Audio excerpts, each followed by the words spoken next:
선지자별로 읽는 거 39번째 시간입니다. 오늘 하박국 2장을 통하여 의인을 살리기 위하여 묵시를 주시는 일에 대해서 문서운동에 대해서 변론해 보도록 하겠습니다. 본장은 1장과 같이 시련이 오고 북방들에게 강하게 일어날 때는 이 묵시가 무엇인지를 분명히 알도록 가르쳐 주는데요. 정한 때에 묵시는 바로 문서운동의 사명자가 나타나서 종말이 속해 오게 되는데 지체 없이 이 일들이 진행돼서 구원의 역사가 진행돼서 의인은 믿음으로 말미암아 살리란 그 말씀이 성취되는 역사가 있다는 것인데요. 최종적으로는 전3년 마지막 한일의 전3년 만에 완전 변론의 역사가 이루어질 것을 얘기했지만은 그 전에 문서운동이 있다는 사실을 알게 하신 겁니다. 왜냐하면 하나님의 복음을 이 땅에 다 전하고 난 다음에 이루어지는 역사이기 때문에 그럴 수밖에 없는 것이죠. 그래서 하나님이 종말의 역사가 정한 때가 되면 속히 일어나서 하나님의 구원의 섭리가 이 땅에 이루어지는 일이 이제 문서운동을 통하여 이루어진다는 사실을 말씀한 겁니다. 1절부터 보겠습니다. 내가 파수하는 고대 소며 성내 살리라. 그가 내게 무엇이라 말씀하시는지 끝까지 기다리고 바라보며 나의 질문에 대하여 어떻게 대답하시는지 보리라. 그래 했더니 사람이 이제 어려운 일을 당할 때는 이제 무슨 뜻을 알지 못하죠. 그래서 사람이라는 것은 하나님이 알려줘야 하는 것이지 인간 스스로 다 알 수는 없죠. 그래서 이러한 불의한 일이 많이 생겨지고 공회가 시행되지 못하고 의인이 악인이 의인을 핍박하는 이런 일이 많이 벌어질 때 이상하다고 생각했다 이 말이죠. 이거는 이제 하나님이 들어쓰는 종이 그러한 의문을 갖는 이 불안 세대가 올 걸려겠는데 이 세대가 언제라 그랬습니까? 북방 공산당이 나타난 시대인데 이게 한국으로 보면 지금이 정확한 그런 때다 이렇게 볼 수가 있습니다. 그래서 이제는 의인이 핍박을 받고 공의가 행하지 못하고 성실과 정의가 없는 이런 세상이 올 때 참으로 하나님이 어찌하시려고 이 나라가 이렇게 어려워지나 이런 생각을 가지고 있는 사명자가 있는데 그 사명자에게 하나님이 대답해 주는 것은 문서운동이다 이 말입니다. 여러분들이 조금 들어보면 아실 수 있을 텐데 2절을 보시죠. 여호와께서 내게 대답하여 가라사대 너는 이 묵시를 기록하여 판에 명백히 새기되 달려가면서 읽을 수 있게 하라. 하나님께서 이제 말씀하시는데 이 묵시를 기록하라 그랬죠. 명백히 기록해서 이거는 지금 이제 인쇄들이 발달했기 때문에 서책이 잘 나오게 되어 있죠. 그래서 서책을 통해서 하나님의 뜻을 이 땅에 알게 하신다 이 말이죠. 그래서 이것은 일장과 같이 북방들에게 강화되어 나타날 때 이때 묵시를 알려주는 때가 온다 이 말이죠. 이거는 하나님의 뜻을 정확히 알려주는 때다. 예언서 계시록의 내용을 하나님의 뜻대로 분명히 알려주는 시대다 이렇게 볼 수가 있는 것이죠. 이것이 이제 문서운동인데 이 문서는 이제 서책으로 나오니까 어디서나 볼 수가 있죠. 여기 교통이 발달하고 비행기나 자동차가 다 발달했는데 이럴 때도 언제든지 볼 수 있는 이런 일이 벌어진다 이 말이죠. 여기 이제 북한종에게도 정확히 응했다고 봅니다. 그래서 제가 1970년 7월 정도 되는데 제가 알지 못하는 이러한 문서운동의 아름다운 식을 제가 아스문에 봤을 때 참으로 이 역사는 하나님이 하시는 역사지 인간이 하는 역사가 아니라는 걸 깨닫고 그때 참으로 열심히 그걸 봤는데요. 그러면 이 문서운동에 대해서 잠깐 제가 말씀을 드리도록 하겠습니다. 이 성경들이 쓰여진 데는 2500년 내지 2700년 전이죠. 그런데 1차적인 문서운동은 언제 일어나느냐? 1세기에 사도들을 통해서 이제 그 문서운동이 일어난 겁니다. 특별히 사도 바울이 14권의 편지를 통하여 그리스도의 계시로 알게 된 십자가의 비밀을 이 땅에 알리는 일을 했죠. 그래서 편지서를 통하지 않고는 십자가의 정한 그 공로를 또 정로를 잘 알지 못하게 되어 있죠. 그래서 그런 일들이 1세기에 이미 문서운동을 하다는 것이 여러분 신약성경의 사도행전과 편지서다 이렇게 볼 수가 있습니다. 근데 그것은 이제 십자가의 도를 전하기 위해서 영원권만의 시대가 진행됐죠. 그런데 하나님께서 인간 정말에는 이제 심판때가 올 때 죽장고 셋이라고 죽장고 변승천하고 지난주를 영접하여 성년하를 이루는 복음이 나타날 것을 얘기한 것이죠. 이것이 이사 40장 9절이면 아름다운 소식이다 그랬습니다. 이거는 죽장고 셋이라고 죽장고 변승천하는 이제는 그 소식이 바로 아름다운 소식인데 계시록 14장 6절에는 이것이 영원한 복음이다 그렇게 된 것이죠. 그래서 이런 일들이 이제 모든 예언서 계시록을 깨닫게 하는 역사가 진행이 됐죠. 그러면 그 일을 하고 난 다음에 완전한 변론의 역사가 이제 나타날 때가 된 것이죠. 그게 바로 제가 보기에는 이제 21세기가 됩니다. 새로운 사명자를 통하여 새로운 역사를 통하여 진행될 영접하는 역사가 이제는 성경적으로는 섭대의 역사가 나타나는데 완전 변론의 이런 종이 나타날 것을 얘기한 것이죠. 그것이 이제 별고 문서운동으로 나타났다가 이제는 그것이 변론의 역사로 온 세계 전 세계 다 알게 한다는 그 변론대로 심판하게 된다는 것이 하느님의 방법이다 이 말입니다. 그래서 그 성경이 이제 이사야 3장 13절에 보면 여호와께서 일어나신다. 변론하러 일어나시고 심판하러 일어나신다 그랬거든요. 하나님의 택한 종이 말세 세계인 사명자가 나타나서 하나님의 변론을 온 땅에 하게 되고 그러고 나면 심판한다. 그 이유는 이사야 1장 18절 20절에 보면 그 변론을 들으면 우리의 원자와 자본자가 해결받아서 이제는 우리의 죄가 사함을 받았으므로 죽장고 셋이라고 죽장고 변론승자라는 그런 역사가 이루어진다는 것이죠. 그것이 이제 최종적인 변론을 왔다는 것은 이제 미가서 6장 1절과 2절에 보면 쟁론과 변론이라는 말씀을 하셨죠. 이거는 마지막 변론의 역사를 뜻했습니다. 인간 중간의 마지막 한 일에 전성전문의 완전변의 역사로 이제는 온 세계 변론을 알게 한 다음에는 그대로 심판하고 그대로 축복을 주고 그대로 이제는 구원한다는 사실을 알려준 것이죠. 이런 일들이 이제 진행돼서 이 예언이 다 성취되는 일이다. 그래서 이것들이 이제 여러 가지 방법으로 이제 서책으로 나왔다가 지금은 이제 전 세계적으로 순식간에 전환되기 때문에 이제는 인터넷이나 여러분이 잘 아시는 이제 홈페이지 블로그, 카페 또 스마트폰이 나와서 유튜브 이런 걸 통해서 전 세계가 알게 되죠. 여기 이제 하나님이 때가 찬 경륜 속에 마지막 이루어질 때 이루어질 때 이루어질 것을 예언하신 건데 이것이 지금 이제 성취되는 것 가지고 지금은 그 종들이 예비되는 성부종들이 예비되는 기간이 21세기부터 시작돼서 진행이 됐고 곧 이제 전산만에 들어가므로 이것을 온 세계에 전해지는 역사가 있고 이 말씀이 지금 여러분이 듣는 그 변론이 됩니다. 그래서 이걸 제가 지금 변론을 해보고 난 다음에 이제는 유튜브에 올리면 전 세계 어디서나 볼 수가 있거든요. 이 변론이 영원 변론으로 될 것도 이사야 8장 1절에 보면 마샬 하스바스라는 말씀으로 통역문자로 한다는 말씀이 있거든요. 이것도 그래서 영어 변론으로 다 돼갖고 역시 인터넷에 다 올라가 있거든요. 이런 일이 성취돼서 하나님이 정한 때 이제 구원받게 역사가 일으킨다. 이거를 이제 우리가 알 수가 있다 이 말입니다.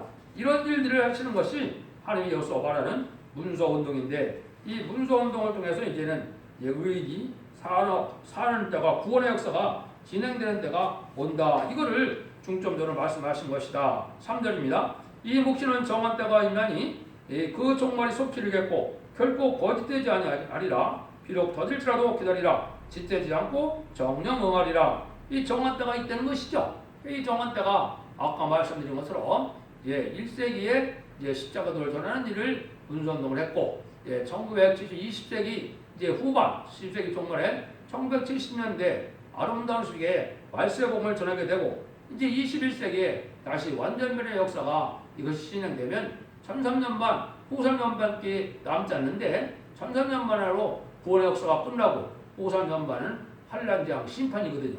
구원의 역사가 없거든요. 그러니까 지금 아주 전선 들어갈 날이 심히 임박한 시점이니까 구원의 역사가 얼마 남지 않았다 이렇게 볼 수 있는 거거든요. 이거를 이제 성경 속에서는 동방 역사다, 세일 역사다 이렇게 얘기가 돼 있는 겁니다. 그래서 동방 땅 끝에 해돋는 날에서 하나님의 인의 권세를 받은 종이 나타나서 10만 4천 명의 변성들이 있고 그 변성들을 통하여 아마겟돈 때 최종 승리하는 심판을 함으로 이제는 에덴 동산에 뽑혀서 천년지상 평안을 이루겠다는 것이 하나님의 인간 중간의 마지막 구원의 역사거든요. 그 일들을 하는 일이 이제 곧 된다 이 말이죠. 지체되지 않는다 이 말이죠. 이것이 이제 정한 때가 온 몫이다 이렇게 볼 수가 있죠. 4절 6절입니다. 보라 그의 마음은 경건하며 그의 속에서 정직하지 못하리라. 그러나 의인은 그 믿음으로 말미암아 살리라. 그는 술을 즐기며 게으르며 교만하며 가만히 있지 아니하고 그 욕심을 음부처럼 넓히며 또 그는 사망 같아서 족한 줄을 모르고 자기에게로 망골 모으며 만민을 모으나니 그 무리가 다 속담으로 그를 평론하며 조롱하는 시로 그를 지어 풍자하지 않겠느냐. 곧 이르기를 바했을진저 자기 소유하는 것을 모르는 자에게 언제까지 이르겠느냐. 불모잡은 것으로 무겁게 짐진 자여 이랬죠. 요거는 뭐라 그랬습니까? 인간 중간에 악의 세력이 등장하는 것이가 심판 때인데 악의 세력은 뭐라 그랬어요? 무신론 유물론의 공산당 세력이거든요. 공산당 세력이 일어난 지가 한 100년이 넘었는데 이 공산당 세력이 등장한 것이 인간 종물이고 그 공산당 세력을 멸망시킬 때가 바로 심판 때다. 그런데 이때 이제는 그 공산당을 통하여 심판을 할 때 의인을 믿음으로 살리라는 것처럼 이제는 하나님께서 합당한 자들을 살리는 역사를 하는 것이죠. 하나님의 심판도 의로운 자들을 살리기 위한 목적이지 마치 농부가 농사를 지으면 알곡과 쭉정이를 가르는 것처럼 하나님께서 심판하는 것도 알곡을 모으게 하는 방법이다. 그래서 의인은 믿음만 살리라. 지금까지는 믿음이 없이 우상을 섬기고 무신을 믿는 공산당도 잘 먹고 잘 살았지만은 이제 천상천문에 들어가면 이 구원 역사가 끝나면 후생전반부터는 살 수가 없는 데가 오는 것이죠. 이걸 이제 의인은 믿음으로 살린다. 참다운 믿음을 가진 자만이 이제는 죽지 않고 새시대가고 죽지 않고 변화성찰하는 복음의 역사가 진행된다는 사실을 여러분이 아셔야 되거든요. 이것이 하나님이 하시고자 하는 일들이거든요. 이럴 때 이제 하나님이 뭘 하시느냐? 7절 같은 일을 하시는 겁니다. 너를 불 자들을 호련히 일어나지 않겠느냐? 너를 괴롭게 하는 자들 할 자들이 깨지 않겠느냐? 네가 그들에게 노력을 당하지 않겠느냐? 이 아주 강한 세력인 북방 세력의 공산당 세력이 교만한데 이 교만한 세력을 물리칠 세력을 이제 나타난다 이 말이죠. 이게 이제 여호와의 군대다 이 말입니다. 이것이 바로 뭐냐? 인마진 14만 4천 명의 변화성도가 나타나서 이 변화성도가 들림받음으로 이제 천국 하나님 보좌 빼어서 왕국 부서 조직을 이루고 이제 후 3년만 후에 시장 강림하는 예수님이 이제 이 땅에 오실 때 백마땅 군대가 되어 이 자들이 이제 공산당을 마지막으로 최종 멸망시키는 심판하는 것이 아마겟돈 전쟁이거든요. 그래서 그런 것들이 준비되는 때가 바로 전삼년반인데 그런 날들이 속히 이른다. 그날이 지금 임박한 때다. 이렇게 보시면 됩니다. 8절입니다. 네가 여러 나라를 누락하였으므로 그 모든 민족의 남은 자가 너를 누락하리라 하리니 이는 네가 사람의 피를 흘렸음이니라. 또 땅의 성읍에 그 안에 모든 것에게 강포를 하였음이라 하시라. 여러분들이 이제 아시는 것처럼 1917년 공산당이 등장해서 60년 정도밖에 안 걸렸죠. 1975년 4월 30일까지 베트남 전쟁이 끝날 때 전 세계 3분의 1을 공산화시킬 때 아주 파죽 시대로 많은 사람들을 죽여서 세상을 공산화시키는 일을 했거든요.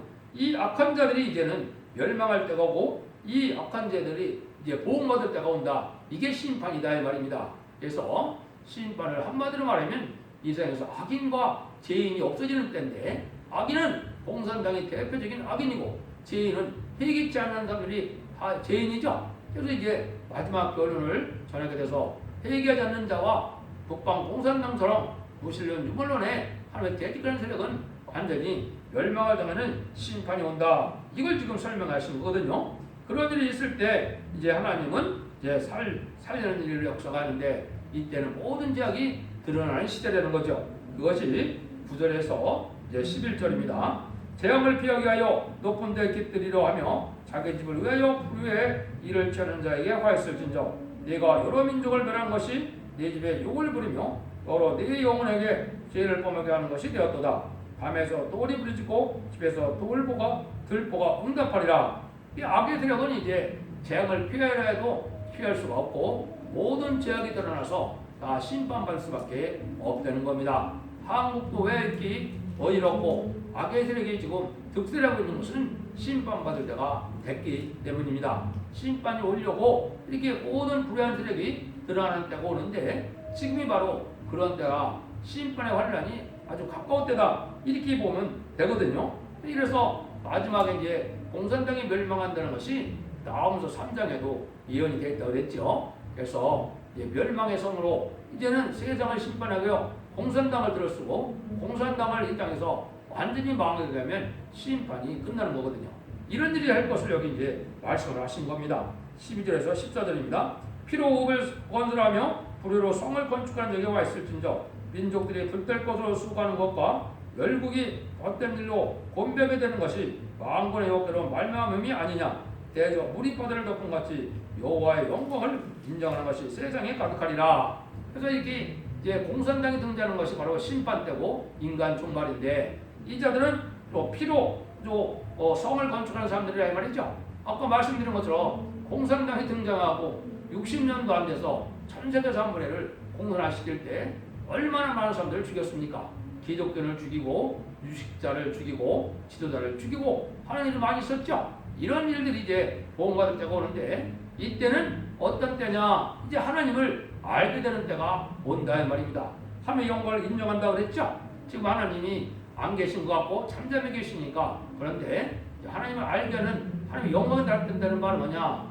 예언서 계시를 통하여 이제 세일을 구하고 동방역사가 진행되면 하나님의 능력의 영광이 나타나서 하나님의 창조주의 능력으로 심판할 때는 하나님의 영광을 이제 인정하지 않을 수 없겠죠. 이때 이제 멸망할 자들은 멸망하고 하나님의 영광을 이제 나타날 자들은 말세의 사명자가 되어서 하나님의 복을 받게 되고 세상을 심판하는 그런 사명자가 된다 이 말입니다. 그래서 이것을 예언 속에 주는 세례 역사다, 동방 역사다 이렇게 예언이 되어 있는 것입니다. 이것이 인간 눈물의 마지막 역사를 뜻했거든요.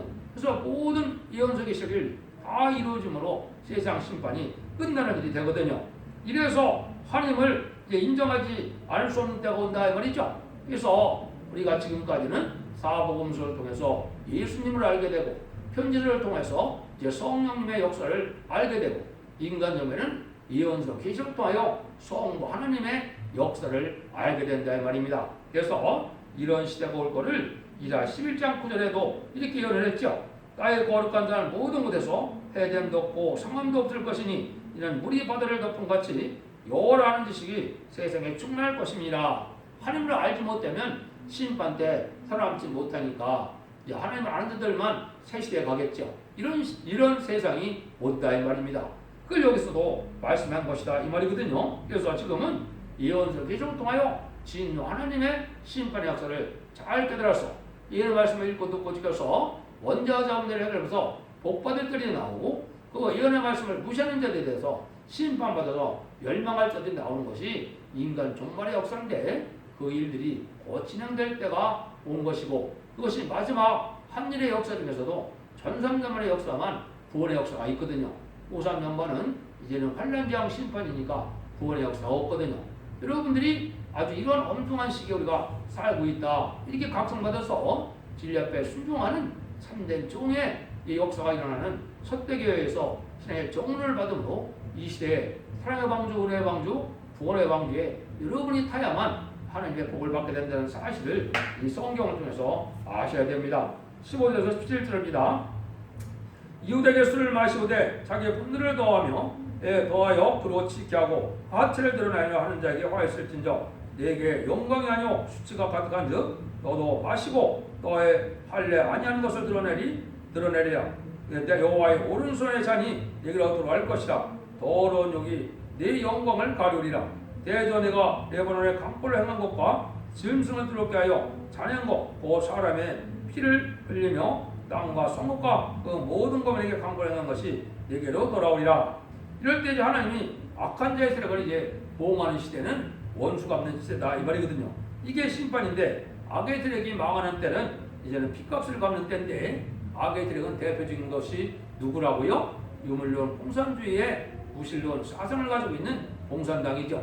또 회개치 않은 자들이 죄인이 되는데 악이니까 죄인이 멸망하는 것이 이게 인간 종말의 역사다 이렇게 볼 수가 있는 것이죠. 18절에서 20절입니다. 새긴 우상은 그 새겨 만든 자에게 무엇이 유익하겠느냐? 그와 만든 우상은 거짓 스승이라. 만든 자가 이 말하지 못하는 우상을 의지하니 무엇이 유익하겠느냐? 나무더럽게 해라 하며 말하지 못하는 돌들어 일어나라 하는 자에게 화 있을진저 그것이 겨울을 뼈뼈겠느냐 보라 이는 근간으로 입힌 것인즉 그 속에는 생기가 도무지 없느니라 오직 여호와는 그 성전에 계시니 온천한 그 앞에서 잠잠할지니라. 인간 정말이 되면 우상 세력들이 다 망한다 이 말입니다. 지금은 우상을 섬기는 사람들이 잘 먹고 잘 살죠. 그러니까 심판 환대는 때가 되면 우상을 섬기는 자들은 아무 능력의 역사가 없으니까 망하고 만다 이 말이죠. 여러분들이 지금까지 그렇지 않습니까? 그래서 우상을 섬기는 자들은 이제 다 망할 수밖에 없는 때가 인간 종말인데 이때 하나님이 이제 살리는 역사를 시작한다. 그 일이 바로 오직 여호와는 그 성전에 계시니 온천한 그 앞에서 잠잠할지니라고 했죠. 하느님께서 성전에서 일어나서 변론하기 시작하죠. 이게 인간 종말의 마지막 변론의 역사입니다. 여러분들이 예언서 계시록을 전체를 지금 다 깨달을 수 있도록 지금 변론이 다 나가고 있는데 이 변론이 바로 하느님께서 인간 종말의 마지막 사랑의 변론의 경고가 되거든요. 이때 이제 하나님이 이 말씀대로 순종하야만 원죄 잡은 자를 얻어서 죽지 않고 세세가는 자손 만대축 불리는 복된 종들과 성도들이 되는 것이고 이 변론을 이제 순종치 않으면은 환난 지할 때 멸망할 수밖에 없는 것이 이때라는 사실을 여러분이 아셔야 됩니다. 이런 성경도 여러 군데 예언이 되어 있는데 아까 했듯이 변론의 말씀을 전하고 난 다음에 심판이 온다 했죠. 이걸 이제 진리의 심판의 다림질이라고 하는 겁니다. 그래서 심판의 기준이 되는 완전 변론을 할 수 있는 종이 나타나서 예언 세계를 전 세계에 전하는 역사가 있고 그 전 세계에 전할 때 전섬전만의 역사로 구원의 역사가 끝난다고 그랬거든요. 그것이 바로 뭐냐? 전섬전에 곧 들어가게 되는데 전섬전에 들어가면 37개월 동안 14만 4천 명의 입맞은 변화 성도가 이루어지게 되고 그 사람들은 이제 죽음을 맛보지 않고 변화 승천한다 그랬죠. 그 다음에는 이제 하나님께서 마지막 5개월 황충에 난 때 택한 백성들 회개시키는 역사가 성령의 역사로 나타나거든요. 그것이 스가랴 12장 10절 이하에 보면 나와 있거든요. 그때 이제 육적 유대인들이 이제 이스라엘 백성들이 회개를 하죠. 2000년 전에 우리가 십자가에 못 박힌 예수님이 바로 우리 구세주고 우리의 메시아였다. 우리의 그리스도였다. 이걸 알게 되니까 이제는 회개해서 새시대 복을 받게 되고 이제 공산당 지역에 공산당 그 세력이 들어서 나타난 지가 100년이 넘었죠. 올해가 벌써 103년 아닙니까? 이렇게 됐으니까 이러한 세력 속에는 예수님을 알지 못한 자들이 있죠. 그 자들에게 마지막 복음을 전하게 되면 그때 회개하고 쫓아오는 자를 예비티로 인도받게 하면 구원의 역사가 끝나거든요. 그러나 이 세상은 후삼년만에 들어가게 되고 후삼년부터는 환란장 심판이기 때문에 이제는 심판의 역사가 본격으로 진행돼서 이제 후삼년만이 끝나서 진정의 판을 받은 자를 30일 동안의 대접장과 40일의 하마겟돈으로 세상의 심판이 끝나면 예전동으로 예전동을 회복해서 천년 지상한 평화를 힘으로 예수님의 만왕의 왕으로 오셔서 이 세상을 의로운 평화 시대에 통치가 되는 때가 바로 새 시대거든요. 이것이 이제 얼마 남지 않은 시대에 다 이루어지게 되어 있다. 이것이 이게 종말의 역사인데 이런 일을 진행해서 하나님의 역사가 이렇게 끝날 것을 얘기한 겁니다. 그래서 인간 종말의 역사를 다시 말씀드리면 악의 세력이 등장해서 그 악의 세력으로 심판하게 하는데 그때 각성받고 그때 이제 죽지 않고 세제가는 이런 말세범의 일이 나타나서 그것이 분서운동으로 온 세계에 전해서 구원의 역사가 진행되고 이제 변론대로 심판이 오고 변론대로 새 시대가 온다는 사실을 지금 말씀하신 것이다. 그래서 이 시대는 이제 복받고 구원받는 일이 딱 두 가지 방법밖에 안 남았습니다. 하나는 입맞은 13만 4천 명에 대해서 죽지 않고 변성천하는 이런 영광을 누릴 자들도 있고 또 말세복음의 비밀에 순종함으로 예비적 보호처로 인도받음으로 환란장의 날에 이제는 환란을 피하기 위해서 새시대 백성이 되는 이러한 복음의 이제 구원론이 이제 마지막 구원이라는 사실을 여러분이 아시고 지금까지는 교단과 격파가 상관없이 이단과 달선당자가 아니면 중생의 역사가 나타났다면 그건 구원의 역사가 있는 것이죠. 중생을 받아서 기독교라는 것은 성령을 받아야만 이게 생명이 되는 것이고 이게 구원이 되는 것이거든요. 그래서 인간 종말의 역사가 진행될 때는 이제 남종과 여종에게 부어주는 하나님의 영의 역사가 다시 한번 있거든요. 그래서 요엘서 2장 29절처럼 이제 남종과 여종에게 부어주는 성령을 받음으로 임하신 14.4.0의 변성대가 돼서 죽지 않고 들림 받는 역사가 이때는 사실을 아시고 이때 순종함으로 하나님의 보호와 인도를 받음으로 절대적인 은혜 가운데서 새 시대에 자손만대 축복을 누리는 복된 종들과 성령님들이 다 되시기를 예수님으로 간절히 축원드립니다. 아멘.